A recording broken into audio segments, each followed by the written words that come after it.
Welcome है आपका अपने YouTube channel BPSC current zone में। फ्रेंड्स, आज का ये टॉपिक हिस्ट्री को लेकर के है, जो मैं एंशिएंट हिस्ट्री आज से स्टार्ट करने वाली हूँ। इसमें सबसे पहला टॉपिक सिंधु सभ्यता है।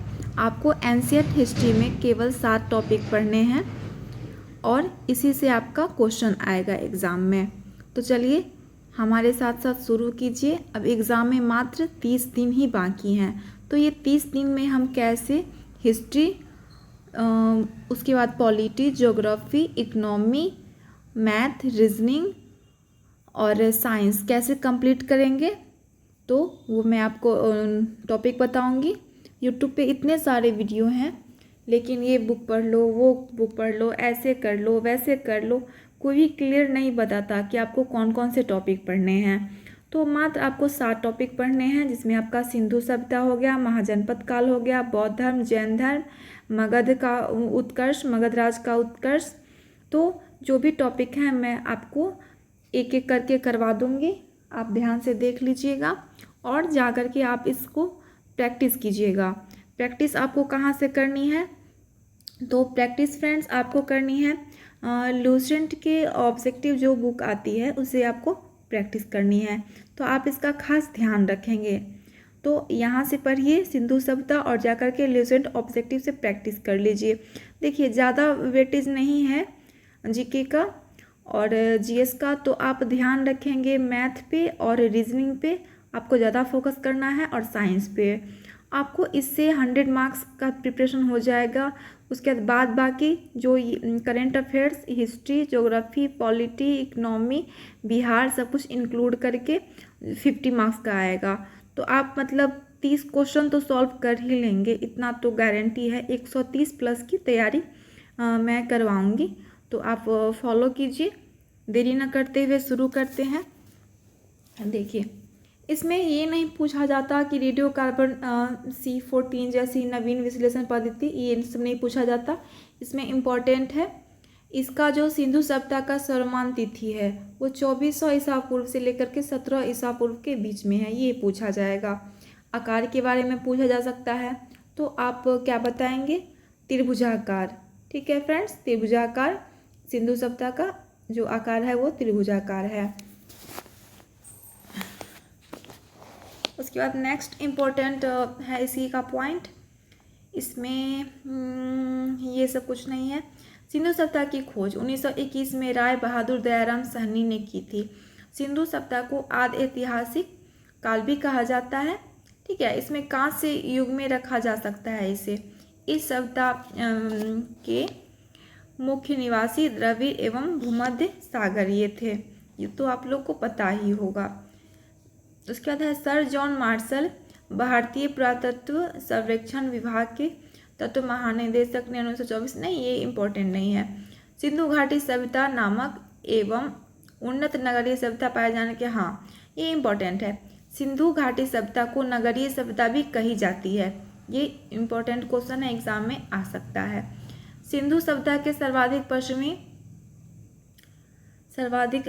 पश्चिमी पुरास्थल दास के नहीं, ये बार बार धुंधला हो जाता है, थोड़ा इसको आप मैनेज करेंगे।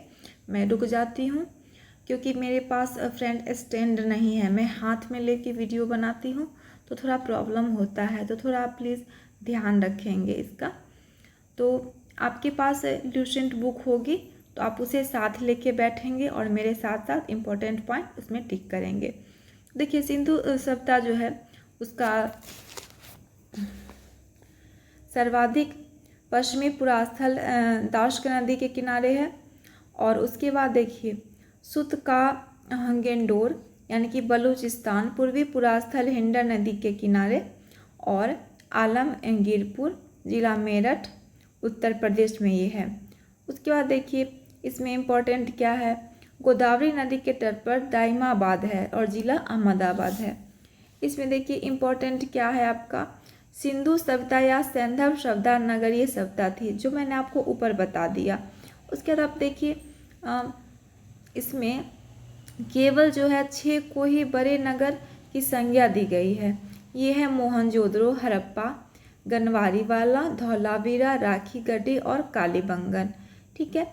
स्वतंत्रता प्राप्ति के पश्चात हड़प्पा संस्कृति के सर्वाधिक स्थल गुजरात में खोजे गए हैं, ये भी इम्पोर्टेंट है, ध्यान रखिएगा।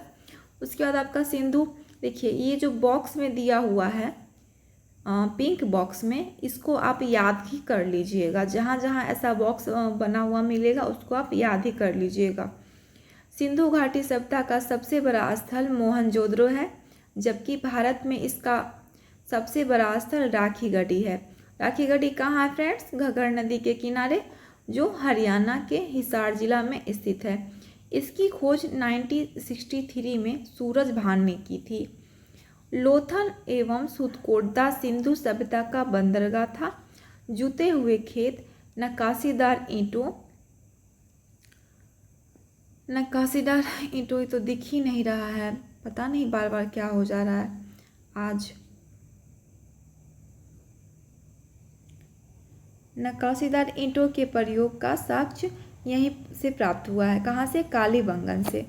उसके बाद आपका है मोहनजोदड़ो से प्राप्त स्नानागार संभवतः सिंधु सभ्यता की सबसे बड़ी इमारत है, जिसके मध्य स्थित स्नानकुंड 11.88 मीटर लंबी और 7.01 मीटर चौड़ी है, और इसकी गहराई कितनी है? तो 2.43 मीटर। अग्निकुंड कहाँ है? तो लोथल में है और एवं कालीबंगन दोनों में। अग्निकुंड कहाँ है? लोथल एवं कालीबंगन में। मोहनजोदड़ो से प्राप्त एक सील पर 3 मुख वाले देवता पशुपतिनाथ की मूर्ति मिली है। उनके चारों ओर हाथी, गेंडा, चीता एवं भैंसा विराजमान है। मोहनजोदड़ो से नर्तकी की कौन सी मूर्ति मिली? कांस्य मूर्ति मिली, ये इम्पोर्टेंट है। हड़प्पा की मोहरों पर सबसे अधिक एक श्रृंगी पशु का अंकन मिलता है। यहाँ से प्राप्त एक आयताकार मुहर में स्त्री के गर्भ से निकला हुआ पौधा दिखाया गया है फ्रेंड्स। मनक बनाने के जो कारखाने हैं लोथल एवं चहंद्रू में मिले हैं, ये भी इम्पोर्टेंट है। सिंधु सभ्यता की लिपि क्या थी? भाव चित्रात्मक है। यह लिपि दाईं से बाईं ओर लिखी जाती थी, ये भी इम्पोर्टेंट है। और इसमें देखिए फिर पिंक बॉक्स आया। लेखन कला की उचित प्रणाली विकसित करने वाली पहली सभ्यता सुमेरिया की सभ्यता थी, ये इम्पोर्टेंट है। सिंधु सभ्यता के लोगों ने नगरों तथा घरों के विन्यास के लिए ग्रिड पद्धति अपनाई। कौन सी पद्धति अपनाई? ग्रिड पद्धति। और इसमें सबसे इम्पोर्टेंट पॉइंट ये है कि पूछा, देखिए हम लोग के घरों के दरवाजे जो होते हैं आगे की ओर होते हैं, तो यहाँ क्या था? सिंधु सभ्यता में दरवाजे जो होते थे वो पीछे की ओर होते थे। और उसके बाद देखिए सिंधु सभ्यता में मुख्य फसल कौन सी थी? गेहूँ और जौ। 2 फसल, गेहूँ और जौ, ये थी वो सिंधु सभ्यता की मुख्य फसल थी। सिंधु भाषी मिठास के लिए शहद का प्रयोग करते थे, और मिट्टी के बने हल का साक्ष्य बनवाली से मिला है। रंगपुर एवं लोथल से चावल के दाने मिले हैं, जिनसे धान की खेती होने का प्रमाण मिलता है। चावल के प्रथम साक्ष्य कहाँ मिले हैं? तो लोथल से ही प्राप्त हुए हैं। देखिए आगे बढ़ते हैं। सुतकोटदा, कालीबंगन एवं लोथल से सैंधवकालीन घोड़े के अस्थि पंजर मिले हैं। ओके, मैं थोड़ा ये नेट ऑफ कर देती हूँ क्योंकि बार बार नोटिफिकेशन आ रहा है।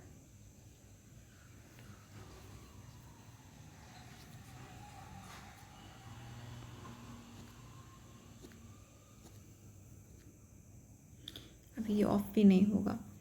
सुतकोटदा, कालीबंगन एवं लोथल से सैंधवकालीन क्या थी? घोड़े के अस्थि पंजर मिले हैं। ओके, उसके बाद आपके ये आ गया तौल की इकाई जो है फ्रेंड्स, तौल की इकाई संभवतः 16 के अनुपात में थी।